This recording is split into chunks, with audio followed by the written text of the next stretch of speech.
Welcome to In the Moment. I'm Lori Walsh. My guest today is Dr. Mary Nettleman. She's Dean of the University of South Dakota's Sanford School of Medicine and Vice President of USD's Division of Health Affairs.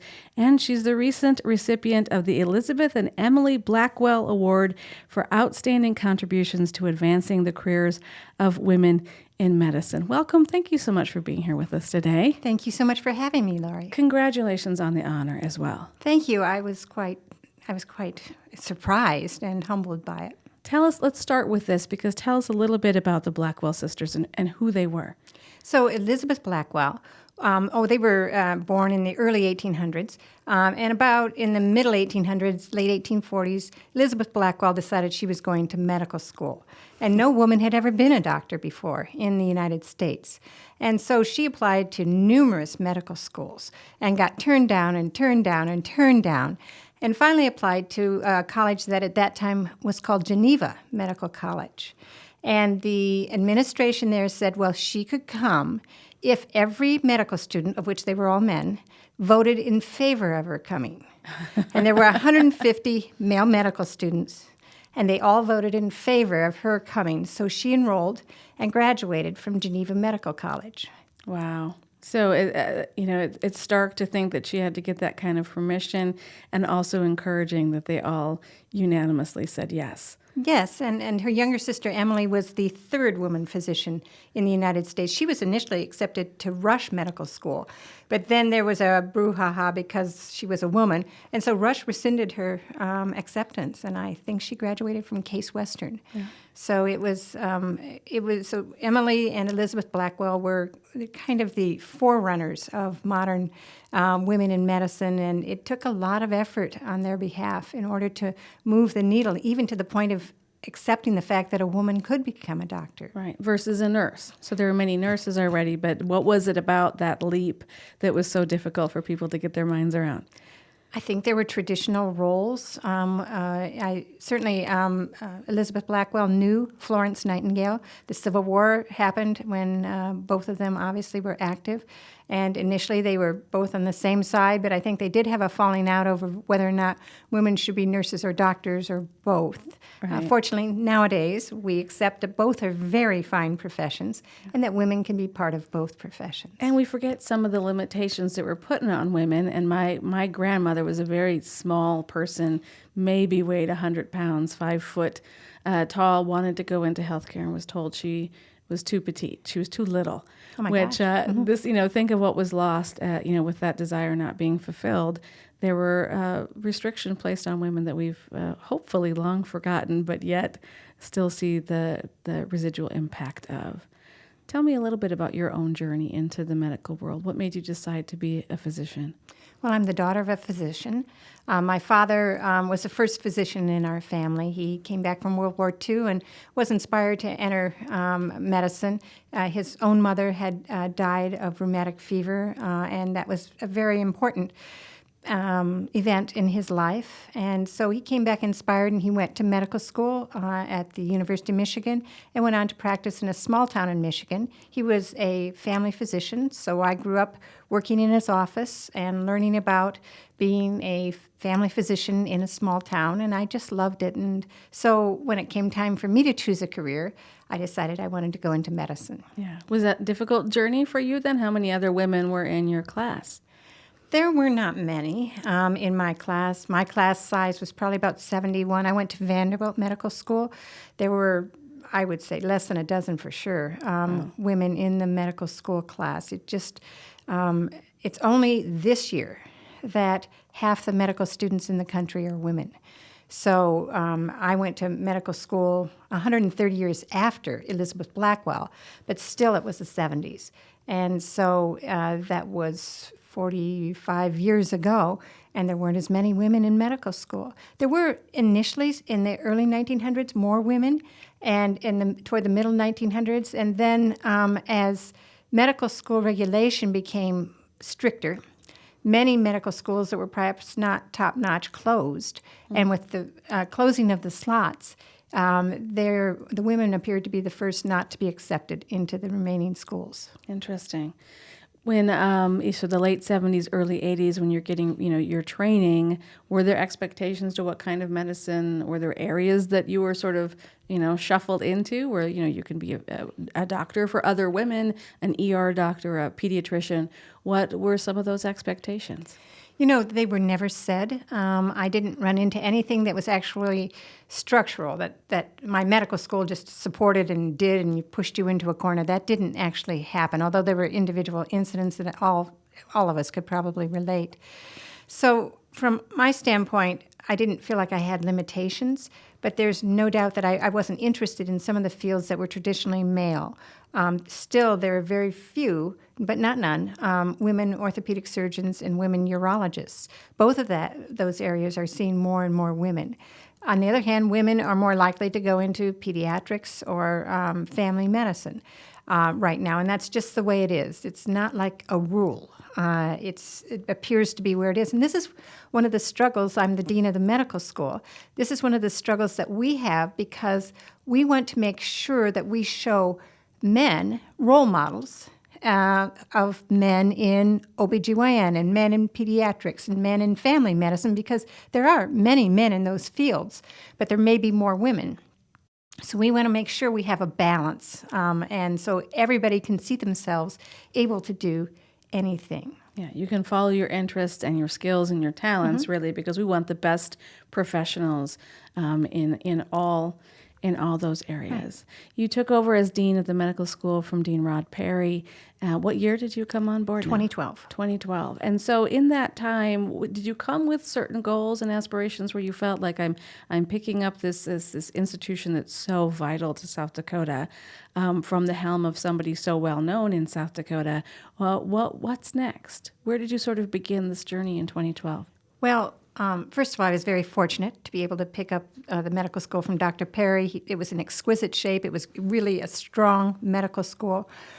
I guess I thought that it was a little unknown and that it had a lot of wonderful things going on, but it wasn't known that there was a lot going on. So people didn't actually realize that, because the medical school, when we say the medical school, we don't employ a lot of people. We don't employ doctors, for example, to teach the medical students. We use practicing physicians from all over the state of South Dakota who volunteer their time. There is a small, tiny payment, but essentially volunteer their time to teach the students. The whole state turns out for this medical school.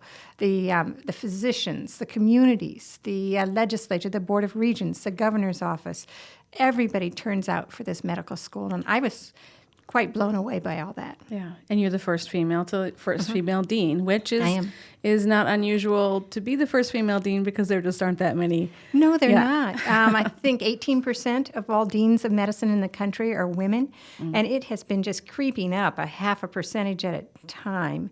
And so we do need more women deans of medicine, I think, and I think there are many qualified women out there. For many years, at least a third of all physicians have been women for decades. And it's only recently, though, that half of the medical students are women. Interesting. So let's talk about the school itself. And, especially regarding, we'll start with this award itself, because the award is talking about advancing the careers of women in medicine. That's not given to you just because you have become dean. It's given to you because of the efforts that you are creating to bring other women along. Tell me a little bit about those efforts. Well, there are many things that we have been working on. One of the things is what we're trying to do is open the door wide, not to create preference or anything like that, but just to make sure that we remove barriers. For example, we found that even though most college graduates in South Dakota are women and pre-med clubs are largely women, that the women were not applying to our medical school. And so we were starting to become 2/3 male at the same time the country had become 50% female. So we looked at that. Our pool was 2/3 male. It wasn't like there was anything going on. Nobody was trying to keep it out on the medical school end. And we weren't quite sure why this was happening. So we listened around, and we think that women were hearing that it would be difficult for them to have a family and be in medicine, which, of course, is not true. It's a wonderful career to have families in. But family life is incredibly important, never more so than in the state of South Dakota. We love having children in the state of South Dakota. It's one of the things that makes us special. So we sent some of our women physicians around to the pre-med clubs, and we started giving talks on how to balance family life and medicine. And the men and the women just really responded to this. And almost overnight, our pool became probably 55% male, 45% women, so almost equal. So I don't know for sure if that was the issue, but it is something where people get an idea in their head. But if you have a high-performing woman, and she's going to be a professional in whatever she does, and if you want to be a nurse or a teacher or a radio broadcaster or whatever profession you want to be in, you're going to have to balance your family and your work life. It's just something you're going to have to do. So there are a lot of options in medicine, and there's a lot of work to be done in all the fields to make them more friendly to families. Do you find that, because you mentioned the men, that this is a conversation that maybe the women are bringing up, but then you're realizing it really resonates with young fathers as well, because they maybe want to be different kinds of fathers than their grandparents expected to be, for example. So for young men and women going into medicine, what are some of the tips that say this is how you can have this really fulfilling professional career and also be a human being who, sometimes makes it home for dinner? Well, and I will say that's an important point, is that this is for men and for women. So we in the medical school have developed pathways so that medical students who have children during medical school or bring children with them into medical school have a pathway so that they can graduate on time and still take a generous maternity or paternity leave, either one. We have that various programs. I started that program because I found that some of our women students were trying to have a baby on Friday and take a test on Monday. Or our male students might have broken away from rounds to watch their baby being delivered and then gone back to rounds. Nobody told them to do this, but nobody told them they didn't have to. And so we tried to make a very convincing thing. Our medical students are 2 to 4 times more likely to be married and to have children than the rest of the country. So our medical school, it's part of the South Dakota culture. We only take from South Dakota or people with strong South Dakota roots. And so naturally we have people who are having children. And you can do this in medical school. You have to balance it, but we want to welcome it. I think it's a fabulous time to have children. In careers, if there's a job that requires 100 hours a week of full-time, don't sign up for that job. That's okay. And I think there's more and more of a movement to try to get away from some of the more extreme hours that other physicians have worked. There's not a need for that, but high-performing people can decide that that's something that they really have to do. Right. And it could be something that you desire as well. Exactly. We want to be clear that there are mothers and fathers, but sometimes it's okay to just tell women it's okay if you want to spend that much time at work. Let us support you with the career goals that you do have, right, and the number of hours that you want to be here. Exactly. That's a perfectly healthy expression of professionalism as well. Exactly. I think that's a very good point. I think that if the parent is happy with the balance, then the kids are happy. Right. So I think everybody finds their own balance. It's fine to work what most people would consider very long hours. That's fine, actually, and many people who do that just provide incredible service to the society and to their patients, and they're entirely wrapped up in this. But there's still time in their lives to do what they feel is important. Right. Just the leadership that it took to have that conversation, to look at the numbers and say, here's what the data is showing us. Let's find out what is causing it. Was that something that you had to bring people along to and sort of explain to them why it matters? To some extent. Interestingly, sometimes the people who object, if we develop a pathway for people who've had a baby or have adopted or something like that, sometimes the people who object are women. Because they didn't have to go through it, and they didn't have this, and they made it through fine. So I think yes, there was pushback, but I think discussions easily overcame that. And then you really need the team. There's nothing I do that I do. It's all the team. Right. You really need the team to focus on how can we get this done, because every medical student has to have the same education, the same required courses, all that sort of thing.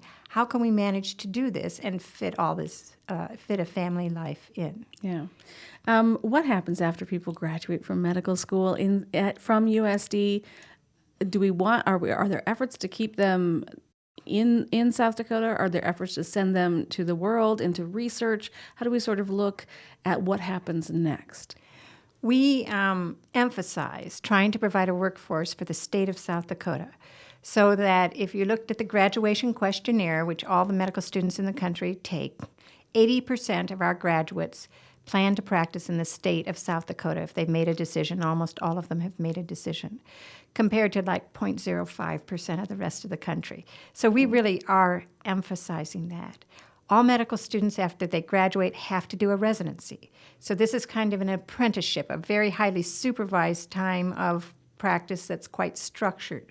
And residencies are expensive to run. We do not have all possible residencies in the state, so if you want to do obstetrics, you have to leave the state to do that. The residency is where you pick up your specialty. You're not just an MD. When you finish your residency, you're an obstetrician, or you're a surgeon, or you're a family physician, or a pediatrician. So we don't have all those. So many of our students do leave because they are getting residencies in other states, and then we hope to bring them all back, of course. Right. You're getting ready to retire. Yes. And what do you hope happens next as you pass the baton to a new dean? What does the future of the medical school look like? Well, I think that the challenge of the medical school is always to educate students not to practice today and not to practice when I went to medical school back in the 70s, but to practice years from now, and throughout a good career. So I would want somebody who has ideas and innovative ideas and is used to doing those sorts of things. The medical school has an emphasis on kindness recently. We have a kindness program. We have outstanding academic credentials. So of the graduating class, 100% passed their Step 1 and Step 2 national boards in the first try. They have board scores that put them up at or above the 75th percentile for the country, and they're comparing themselves to medical students in the country. Wow. So these are top-notch academic things. Yeah. But we also feel that people want a doctor who's kind as well as competent. And so we are emphasizing kindness. Now, we have kind students and we have kind faculty, but we're trying to make it intentional. And I would hope something like that would continue. I think it has many champions in the medical school, and I think it's to my mind, a very South Dakotan thing, right. To think about how you do things, not just whether or not you know the answer. It feels a little revolutionary to put kindness at the forefront of who you are. What is it? Is it? How do you make that more than lip service? How do you make that more than a banner on the wall and make it part of the system? So it's a very good question. There are several ways. We have pieces throughout the curriculum where kindness is discussed, kindness examples are discussed.